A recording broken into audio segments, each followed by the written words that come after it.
Good morning. पिछले video में हम लोगों ने सर्कल चैप्टर के ऊपर कुछ बेसिक प्रॉब्लम्स देखे, तो आज हम लोग और कुछ प्रॉब्लम्स देखने वाले हैं। तो शुरू करते हैं। First question is find the equation of the circle whose radius is 5 which touches the circle x square plus y square minus 2x minus 4y minus 20 equals to 0 externally at point 5,5। मतलब कोई एक circle दिया गया है जिसका radius 5 unit है, तो इसका सेंटर को हम अल्फा बीटा कोऑर्डिनेट से डिनोट कर देते हैं। जो कोई और एक सर्कल है जिसका equation x square plus y square minus 2x minus 4y minus 20 equals to 0 है, उस सर्कल के साथ एक्सटर्नली 5,5 इस पॉइंट में टच करता है। तो ऐसे में इस सर्कल का इक्वेशन को आप लोगों को निकालना पड़ेगा। तो पहला वाला जो सर्कल दिया गया है उसका इक्वेशन दिया गया है x square plus y square minus 2x minus 4y minus 20 equals to 0। तो इसको अगर हम थोड़ा सा मॉडिफाई करें, x square minus 2x plus 1 minus 1, since हम लोगों ने प्लस 1 एक एक्स्ट्रा दिया, y square minus 4y plus 4, since plus 4 extra दिया तो माइनस 4 माइनस 20 इक्वल्स टू 0। तो इसको लिख सकते हैं x माइनस 1 इसका होल स्क्वायर प्लस इसको लिख सकते हैं y माइनस 2 इसका होल स्क्वायर और माइनस 1 माइनस 4 मतलब माइनस 5 माइनस 20 माइनस 25, ये हो जाएगा प्लस 25, जिसको हम लोग 5 स्क्वायर लिख सकते हैं। तो स्टैंडर्ड इक्वेशन के साथ हम लोग इसको कंपेयर करें, y माइनस के whole square equals to a square, तो h एंड k हो जाता था सेंटर का कोऑर्डिनेट। तो 1,2 सेंटर का कोऑर्डिनेट हो जाएगा, इसे हम C1 से रिप्रेजेंट कर देते हैं और इसका जो रेडियस हो जाएगा वो भी 5 हो जाता है, क्योंकि a को अगर हम कंपेयर करें तो हो जाएगा a इक्वल्स टू 5। तो यहाँ से हम लोग देख सकते हैं कि सेंटर से यहाँ तक की दूरी भी है 5 और सेंटर से यहाँ तक की दूरी भी है 5। तो 5,5 जो है ये पूरा C1 C2 का मिड पॉइंट है। तो यहाँ से हम लोग लिख सकते हैं P 5,5 जो पॉइंट है is the mid point of C1 C2। तो यहाँ से हम लोग लिख सकते हैं इसका कोऑर्डिनेट है 1 प्लस एंड अल्फा, तो 1 प्लस अल्फा बाई 2, ये मिड पॉइंट इस 5 को लिख सकते हैं यहाँ पर, and 2 plus beta by 2 equals to इस 5 को लिख सकते हैं। तो यहाँ से अल्फा इक्वल्स टू आ जाएगा 9 एंड बीटा इक्वल्स टू आ जाएगा 8। मतलब इस पॉइंट का कोऑर्डिनेट सी का जो कोऑर्डिनेट आ जाएगा ये हो जाएगा 9,8। तो अब हम लोग इस सेंटर का कोऑर्डिनेट जानते हैं और रेडियस भी जानते हैं। तो कोई एक आर्बिट्ररी पॉइंट हम लोग अगर ले ले x, y बाउंड्री पॉइंट, तो यहाँ से लिख सकते हैं इक्वेशन ऑफ सेकेंड सर्कल, मतलब रिक्वायर्ड जो सर्कल है उसे लिख सकते हैं x माइनस अल्फा, अल्फा का value 9 whole square plus y minus beta, beta का वैल्यू 8 और इस सर्कल का जो रेडियस है वो है 5 square, and this is the required equation. Second question is find the equation of the circle of radius 5 which lies within the circle x square plus y square plus 14x plus 10y minus 26 equals to 0 and which touches the given circle at point minus 1,3। मतलब बोला गया है कि कोई एक circle, ये small circle है, जो कोई एक लार्ज सर्कल जिसका इक्वेशन दिया गया है x square plus y square 14x plus 10y minus 26 equals to 0 इसके अंदर सिचुएटेड है, और ये लार्ज सर्कल को -1,3 पॉइंट में टच करता है। तो आप लोगों को ये स्मॉल सर्कल का इक्वेशन निकालना है। तो पहले लार्ज सर्कल का इक्वेशन लिख लेते हैं, x square plus y square plus 14x plus 10y minus 26 equals to 0। तो इसको लिख लेते हैं 2 इंटू 7x प्लस यहाँ पर 49 minus 49 plus y square plus 2 into 5y plus 25 यहाँ पर माइनस 25 माइनस 26 इक्वल्स टू 0। तो इसको लिख सकते हैं x प्लस 7 इसका whole square plus y plus 5 इसका whole square equals to 10 square. मतलब इसको स्टैंडर्ड इक्वेशन के साथ कंपेयर करें, x minus h whole square plus y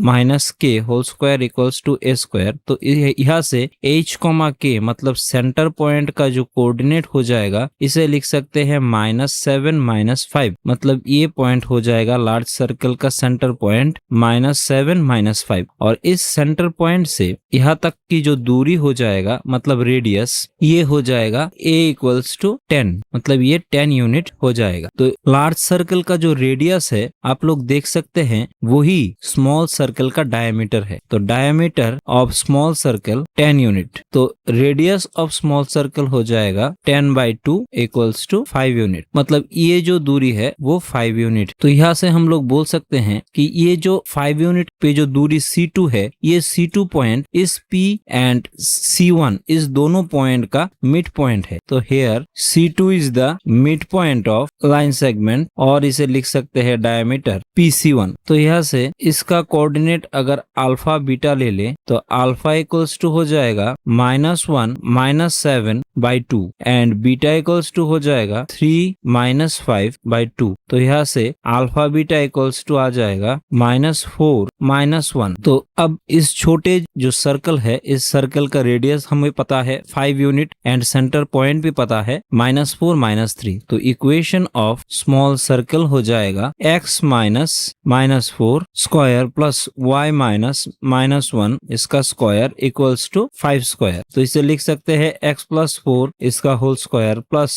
y + 1 इसका whole square equals to 5 square और this is the required answer. आज का last question is find the equation of the circle whose centre is at 3, -1 and which cuts off a chord of length 6 unit on the line 2x - 5y + 18 = 0। मतलब एक circle है जिसका centre दिया गया है 3, -1 और ये एक लाइन के ऊपर जिस लाइन का इक्वेशन दिया गया है 2x - 5y + 18 = 0 इसके ऊपर एक कॉर्ड क्रिएट करता है जिसका लेंथ है 6 यूनिट मतलब हियर PQ = 6 यूनिट। तो ऐसी केस में आप लोगों को इस सर्कल का इक्वेशन निकालना है। तो सिमिलरली अगर हम इन दोनों को जोड़ दे CQ, ये एक परपेंडिकुलर लाइन हो गया, CL ले लेते हैं PQ के ऊपर। तो इस triangle PCL and triangle CLQ के ऊपर PC = CQ रेडियस इसलिए ये इक्वल हो जाएगा और CL perpendicular and CL = CL common हो जाएगा। तो इस RHS प्रॉपर्टी से हम लोग बोल सकते हैं ट्राइंगल PCL कॉन्ग्रुएंट हो जाएगा ट्राइंगल CLQ के साथ। तो in this case PL = LQ हो जाएगा CPCT corresponding part of congruent triangle. तो सिंस PQ = दिया गया है 6 यूनिट तो यहाँ से हम लोग लिख सकते हैं PL = LQ = 6/2 3 यूनिट। अब CL का जो लेंथ है ये CL इस PQ लाइन के ऊपर परपेंडिकुलर है तो वही परपेंडिकुलर वाला इक्वेशन हम लोग यहाँ पर लगा दें कि यहाँ पर P एंड Q कोई एक पॉइंट का अगर कोऑर्डिनेट है और यहाँ पर एक लाइन है जिसका इक्वेशन दिया गया है AX + BY + C = 0। तो इस परपेंडिकुलर लाइन का जो लेंथ हो जाएगा वो होगा A × small p + B × small q + C इसका मॉड्यूलस बाय √A² + B²। तो इसी को ही हम लोग यूज करें तो यहाँ पर हो जाएगा CL का लेंथ 2